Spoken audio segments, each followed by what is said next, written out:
Well, that's a crappy job, but somebody's got to do it. Welcome back to Mount Tammany. I'm down here in the far corner of the property. Just doing some odds and ends today. Was already up at the wood yard. I took a face cord of oak that I had split the other day, brought it back up. Also, that small junkie tote that I had full of renderings, chunks of wood, from gnarly, knotty sections, and some of the, stuff that's gonna, wind up being used for kindling, all the little shards and stuff. So I brought that up to the back of the house.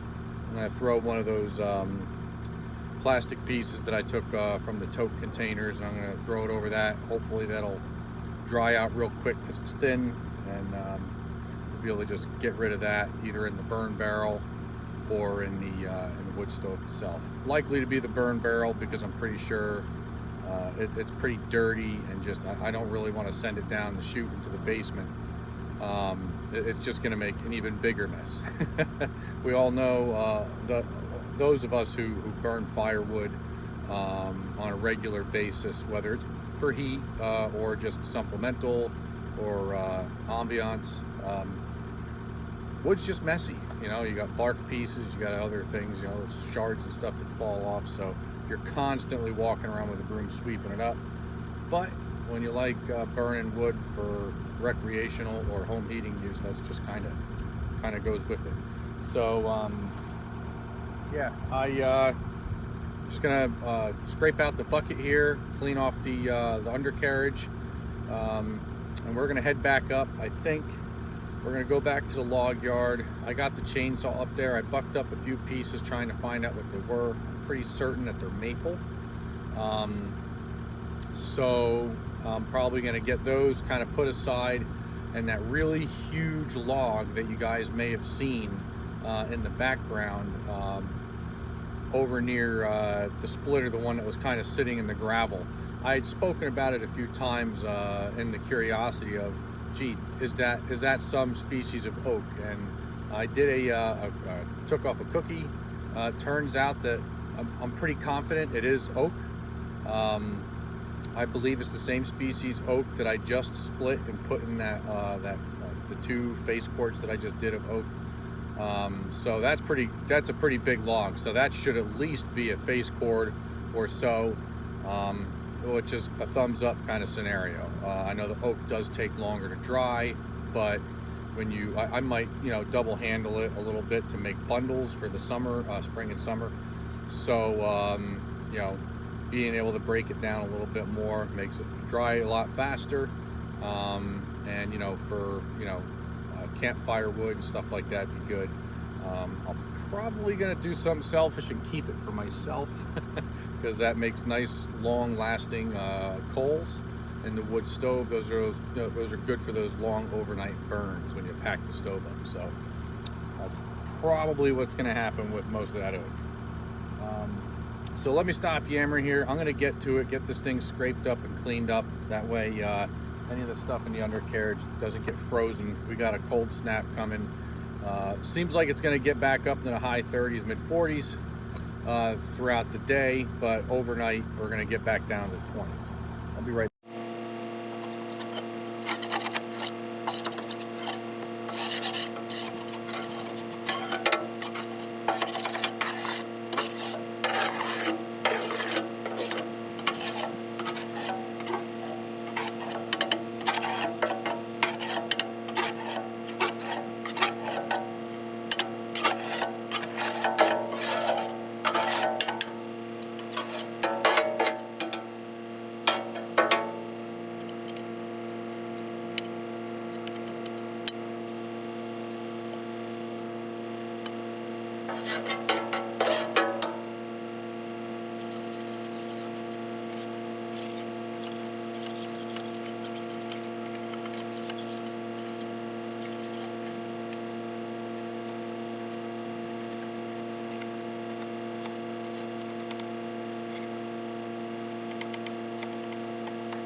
right, well, hopefully I don't have to deal with that for probably another couple of weeks, I hope.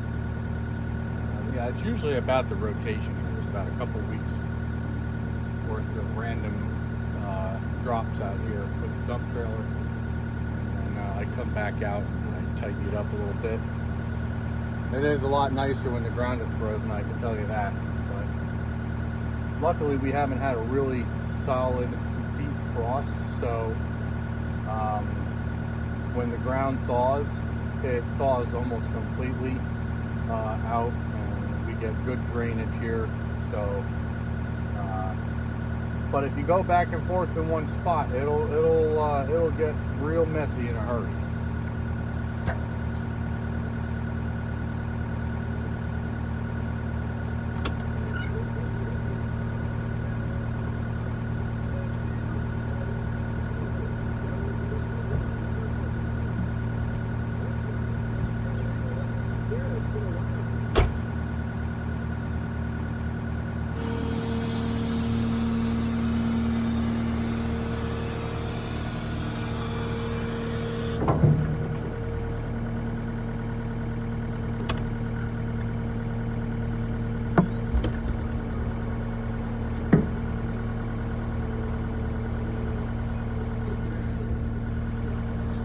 Yeah, I'd have to say that's the only thing I would change about the New Holland CTLs is the fact that it's got the swing door.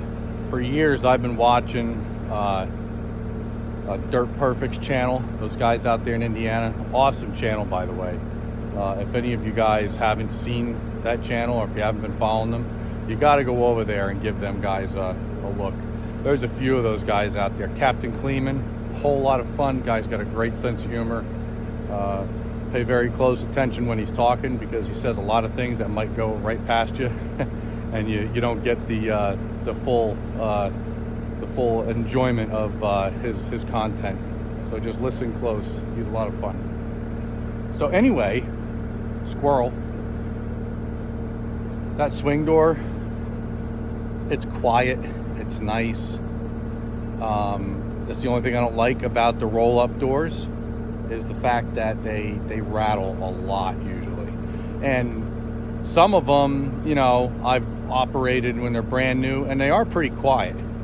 But it doesn't take more than several hundred hours at the very most for those roll-up doors to start getting really loud, to the point where if you've got that thing up and it's somewhere in the middle day where it's too warm to have the door shut and it's too cool to have the air conditioning on, so you want to just leave the door open, you can't hear the radio that comes in a lot of those machines, so that's out the window. So then you wind up wearing headphones inside of your machine for hearing protection plus music anyway. But I do have to say, it really is nice to be able to just get in and out of the machine quickly without having to remove the door. So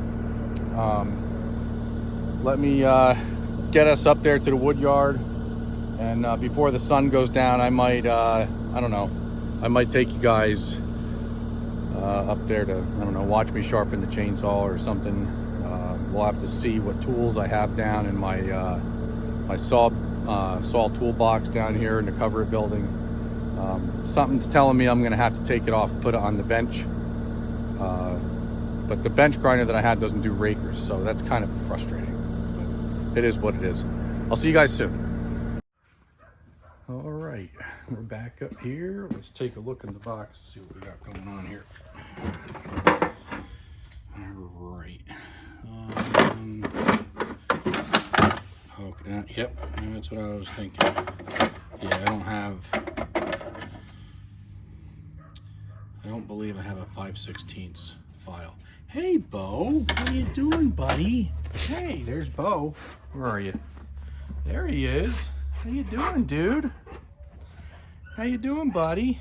I think your friend's calling you. Ellie's over there calling him whenever he's missing and Daddy's calling for him. He gets yelled at by Ellie. My border collie, she's a sharp kid. She's sharp. So, you know what? I think I will bring you guys up to the, now that's a 5/16 file, I think. It looks like it in comparison to those. All right, well, I'm gonna bring this doohickey up there. I got the raker thing. It's leaking.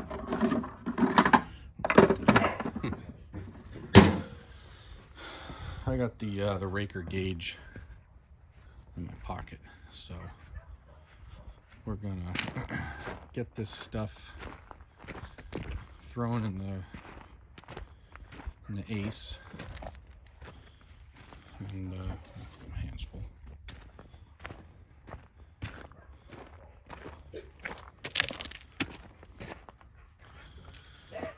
Get this stuff thrown in the ace. There's Bo doing his rounds. Hey, buddy, what are you doing? Say hi to YouTube. I got you guys all over the place. Alright. Alright, well, I'm going to put the saw on the back of this beast and up to the house we go. Alright, everybody, we're back up here in the garage. I don't usually spend a whole lot of time fussing with these rat tail type chainsaw files. Usually when I do, you know, for touching up out in the field somewhere, I just use the file. I don't usually use this contraption here that holds the raker file and everything all together, so that you can simultaneously maintain, you know, both the rakers and the file and the and the file, the rakers and the chisels. So I really don't have a lot of practice doing this, so I'm gonna give it a shot here. I think I'm not 100% sure how.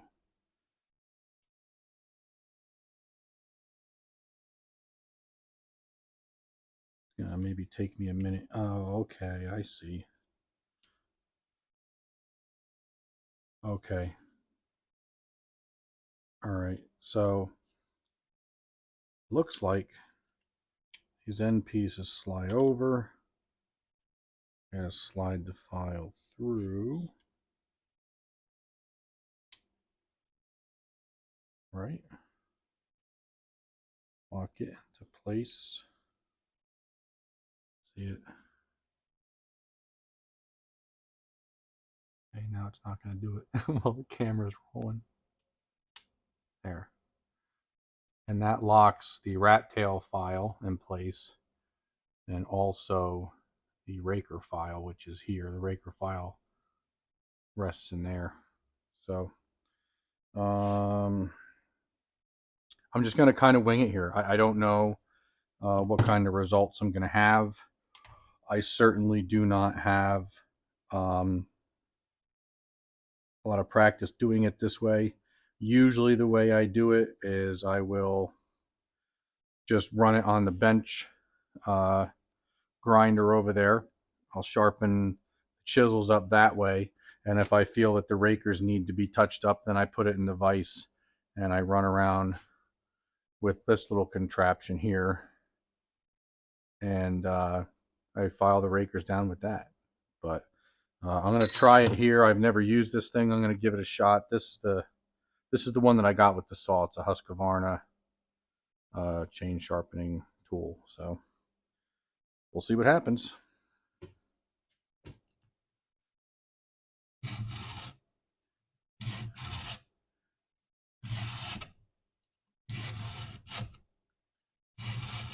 we go. Okay.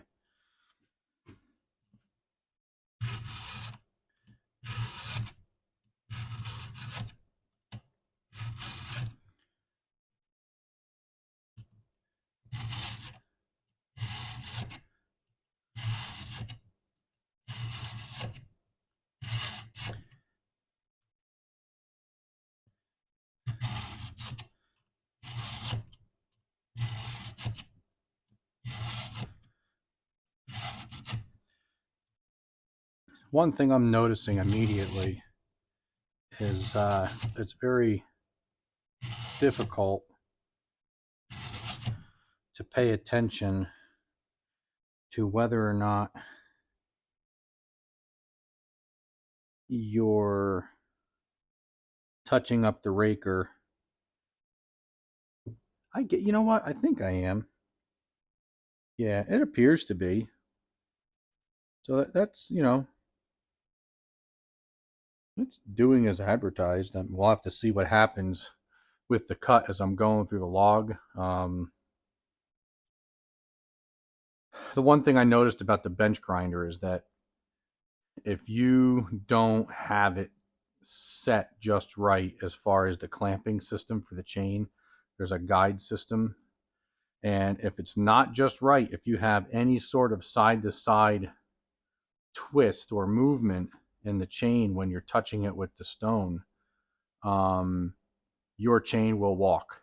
So as you're cutting, it'll cut well, it'll cut sharp, because it's sharp. But because the chisel, the alternating chisels, one chisel on one side cuts from a different angle than the other. It's like the exact opposite. So one set of chisels is chiseling correctly, and the other side is going to be pulling whichever way that pull goes is determined to which side is incorrectly chiseled or sharpened. So that's the one thing I did have to figure out with that thing. Once I got that straightened out, man, that thing cuts great, nice and straight. Really surprised. It's a little cheapo Harbor Freight thing. I know a lot of people have a lot of negative things to say about Harbor Freight stuff, but there are some things that I have had good experience with, and that so far has been one of them. Very simple, very cost effective, and that's really all I need here. So we'll have to see how this goes. I've heard a lot of guys, seasoned logging and felling guys, say that hand file is really the only way to go, and I know they're not talking about this kind of hand filing. I know they're not. I know most of those guys are not interested in using something like this, and I think I really wouldn't be either. In normal circumstances. It is kind of neat though. This one seems to be working. I have seen Steel's version of this. I've had this before Steel came out with theirs. And I haven't tried one. I can't say it's not good and it doesn't work, but it just looks so cumbersome. And to me, with the way the handle is shaped, it would seem weird to me. Uncomfortable, maybe, is the word.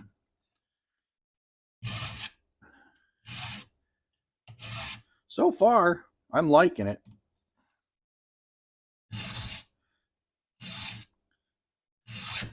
The one thing I can say is my workbench is definitely not high enough, as is pretty much anything around here. My back does not like to be at the angle it's at right now, that is for certain.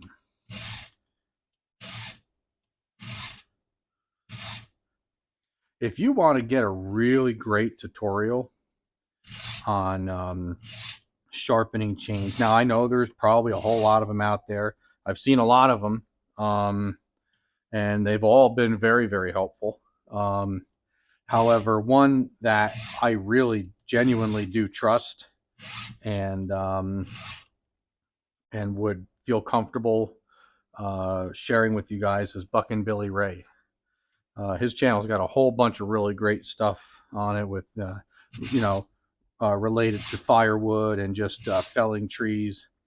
But he has a really fantastic tutorial on sharpening chainsaw chains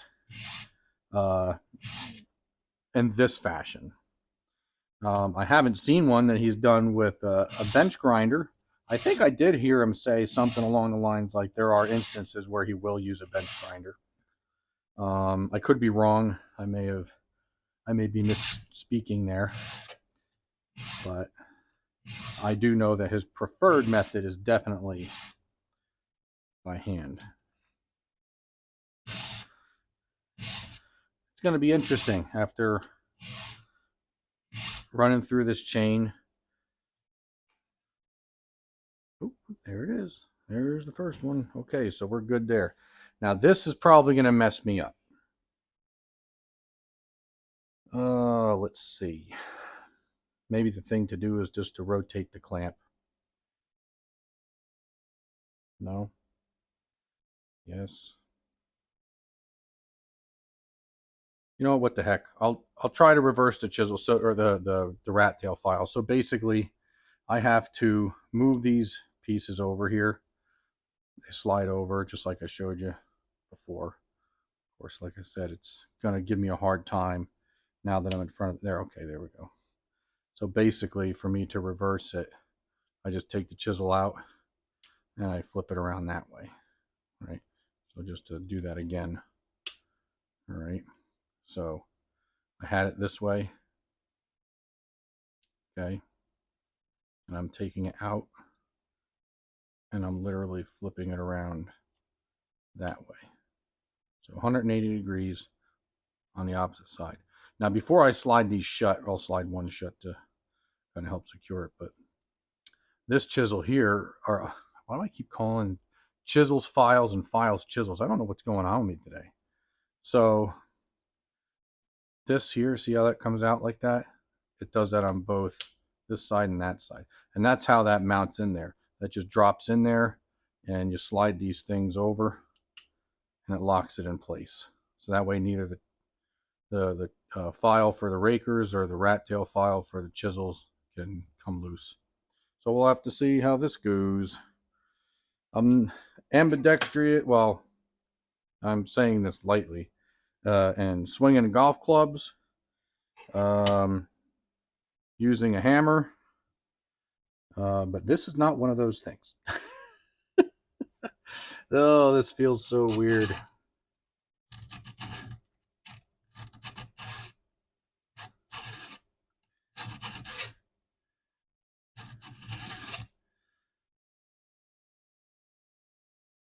Not bad. Didn't really do much with that raker though.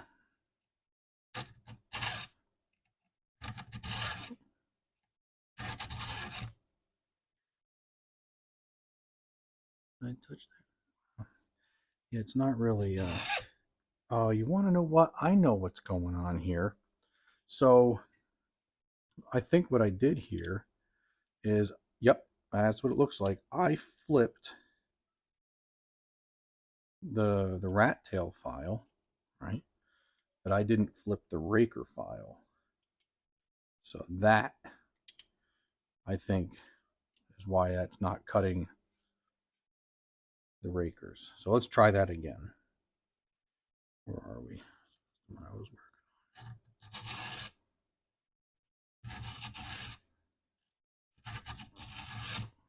Yep. That would be the reason.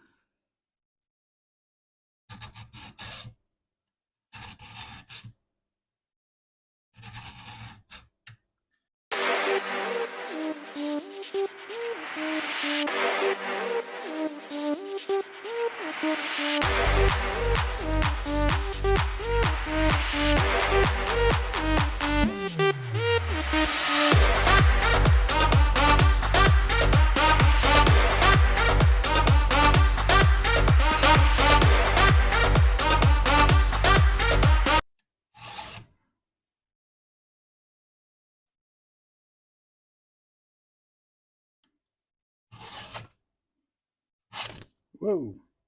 Yeah, that would have left a nice slice.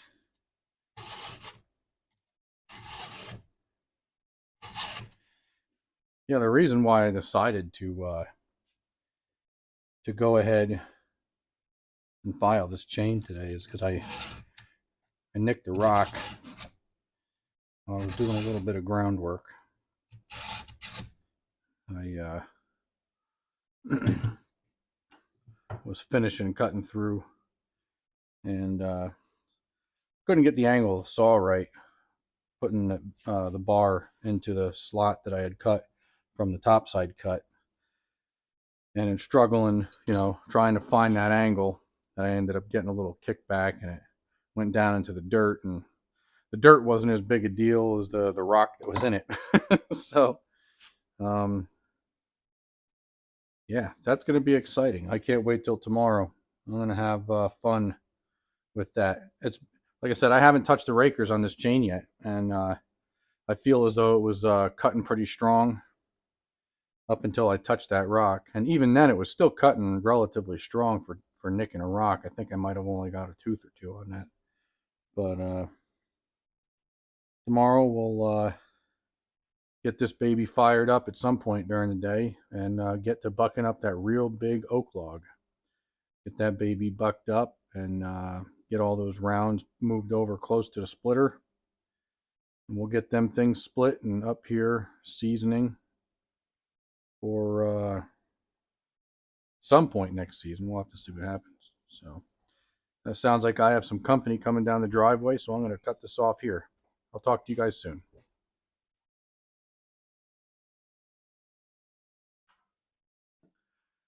All right, everybody. Well, I think I'm going to call that complete video for now.